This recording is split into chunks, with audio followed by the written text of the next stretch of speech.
Welcome to State of Affairs. I'm Steve Adubato, coming to you from the Agnes Varus studio at NJTV. It is our pleasure to welcome Assemblyman Jack Ciattarelli, Republican candidate for governor of the great state of New Jersey. Good to see you, Jack. Good to see you, and it is a great state.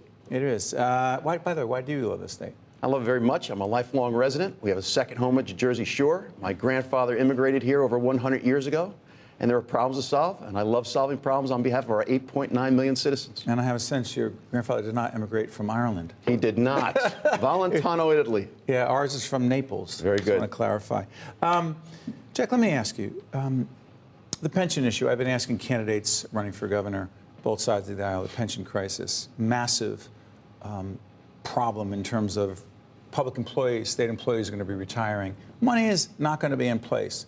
If you were governor, what would your solution be to put the money in place? Not all hard problems need a complex and hard solution. There's a very simple solution here, I believe. First and foremost, anyone with less than 10 years in the system goes into a cash balance plan. That was a recommendation of the Tom Byrne Commission. Tom Byrne's a Democrat, a prominent Democrat. Former chair of the State Democratic Party. Yes. All new hires go into a 401k.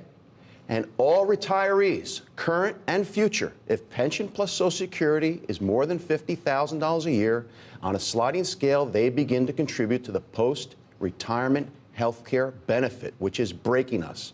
We pay for that on a cash basis. That will free up a lot of money.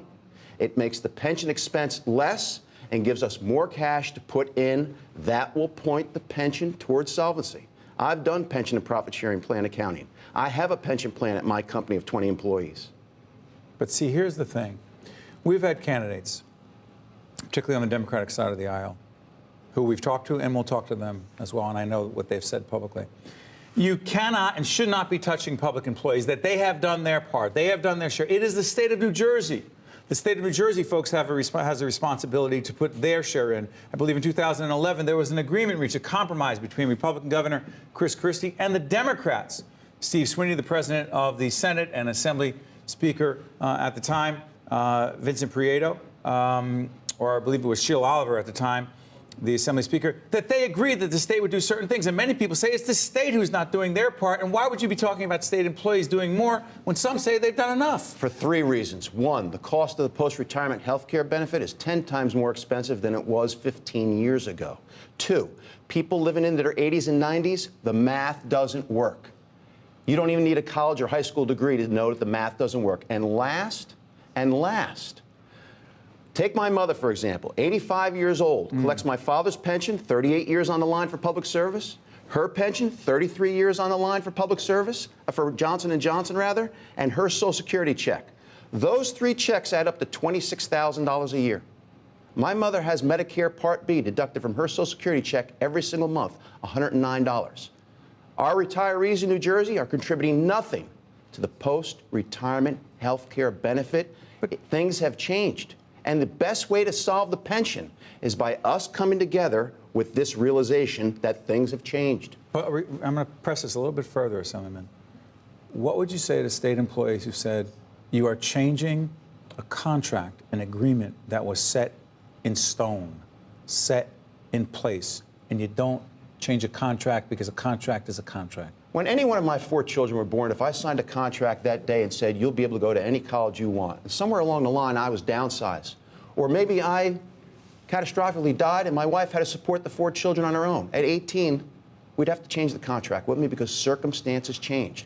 What has happened dramatically over the past 20 years is this. The cost of health care has skyrocketed. People are living in their 80s and 90s, and what we have in the public sector is not on par with what goes on in the private sector, and my 84-year-old mother is the perfect example. Should the state contribute more than it has? Governor Christie, in his budget address recently, $2.5 billion that the governor has committed in fiscal 2018. That is one of the largest annual contributions that the state has made to the pension fund. That is a lot of money out of a budget of $35 billion. Is that the wrong thing to do?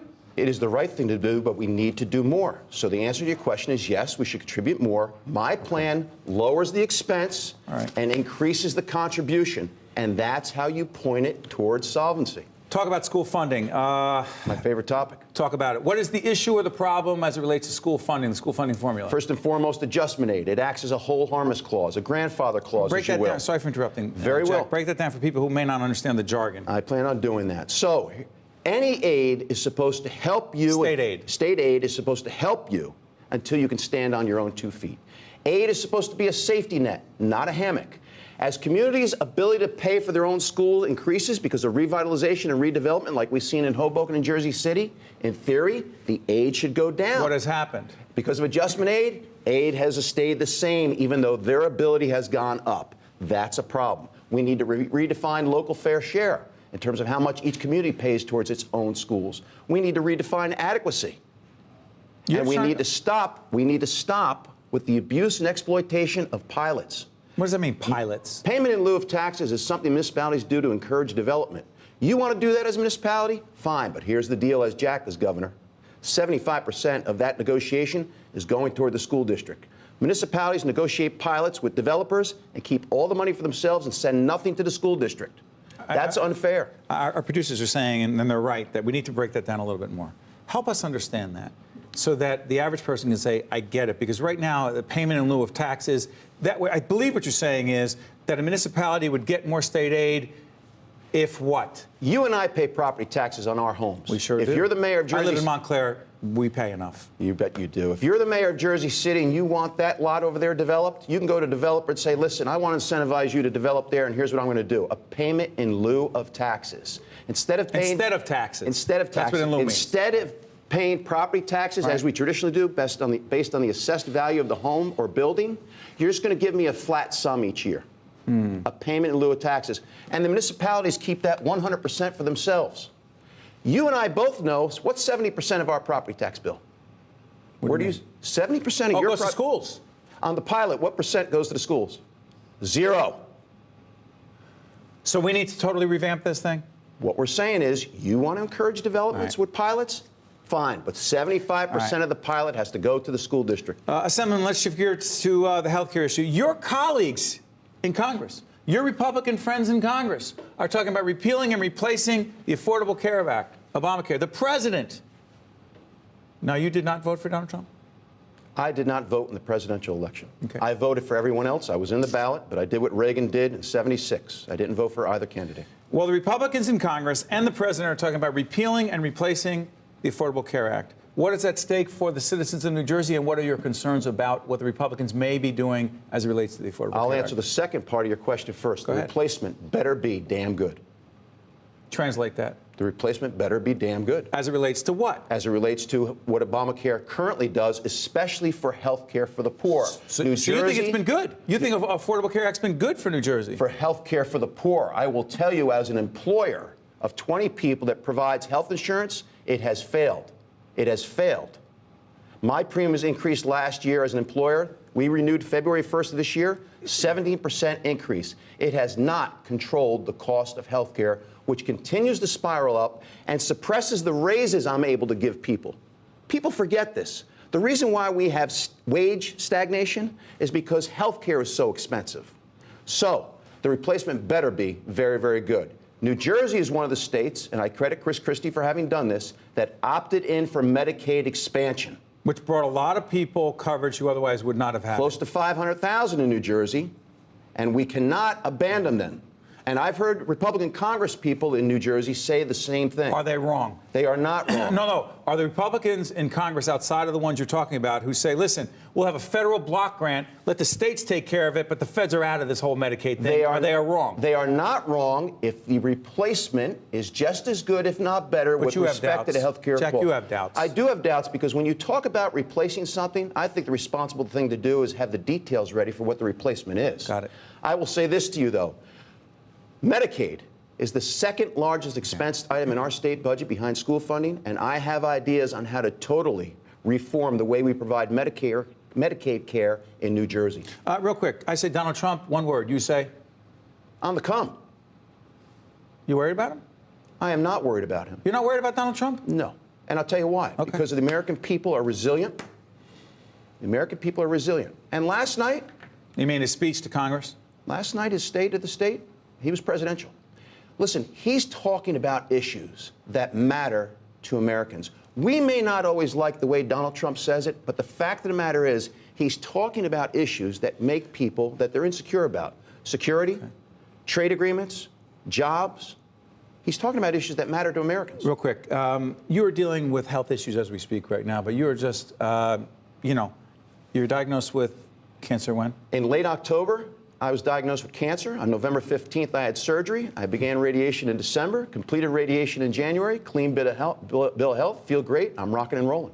And we'll continue to see you throughout this campaign, but I want to ask you something about this.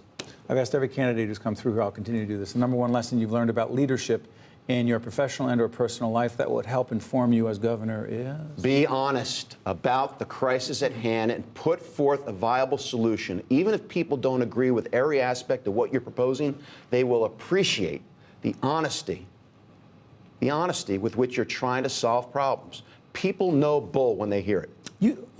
I was actually watching an old Few Good Men, right? Jack Nicholson. And, Jack Nicholson. I was watching the scene. You can't handle the truth. And I thought to myself, well, I don't want to go to the whole scene, one of my favorite scenes of all time. I thought, can people handle the truth? You say, Assemblyman? I just issued a press release that said I'm glad a couple of the other gubernatorial candidates weren't my doctors. My doctors told me the truth. They gave me the very hard prescription of medicine. I followed their orders. I'm healthy today. That's what we need here in New Jersey. Senator, we appreciate your candor. We appreciate you being here and all the candidates that we've invited here for governor. We wish you all the best. Thank you, buddy. Thank you. Looking forward to next time. Stay with us on State of Affairs as we continue our dialogue as to who will be New Jersey's next governor and what it means to you. Right back. State of Affairs with Steve Adubato is a production of the Caucus Educational Corporation, celebrating over 25 years of broadcast excellence. State of Affairs with Steve Adubato is brought to you from the Agnes Veris NJTV studio at 2 Gateway. Funding has been provided by RWJ Barnabas Health, International Union of Operating Engineers, Local 825, the Northeast Regional Council of Carpenters, Fedway Associates, the New Jersey Association of Health Underwriters, the New Jersey Office of the Insurance Fraud Prosecutor, Georgian Court University, and by these public-spirited organizations, individuals, and associations committed to informing New Jersey citizens about the important issues facing the Garden State, and by Employers Association of New Jersey.